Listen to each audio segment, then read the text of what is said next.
বিসমিল্লাহ। আসসালামু আলাইকুম। হ্যালো এভরিওয়ান, কেমন আছেন আপনারা? আশা করি আপনারা সকলে অনেক বেশি ভালো আছেন। আপনাদের দোয়া এবং আল্লাহর রহমতে আমিও আলহামদুলিল্লাহ অনেক অনেক বেশি ভালো আছি। তো এখন নির্বাচনের কারণে গত 3 দিন বাইক বন্ধ ছিল।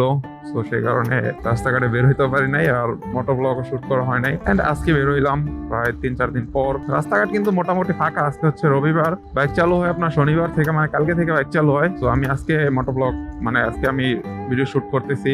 এন্ড আজকে যে সময় ভিডিও শুট করতেছি এই সময় ঢাকা শহর কিন্তু তুলনামূলক ভালোই ফাঁকা আছে। অন্যান্য সময় যেরকম হয় রবিবারে ঢাকা কিন্তু প্রচুর জ্যাম থাকে, বাট আজকে এরকম হয় নাই। আজকে ঢাকা শহর ভালোই ফাঁকা আছে।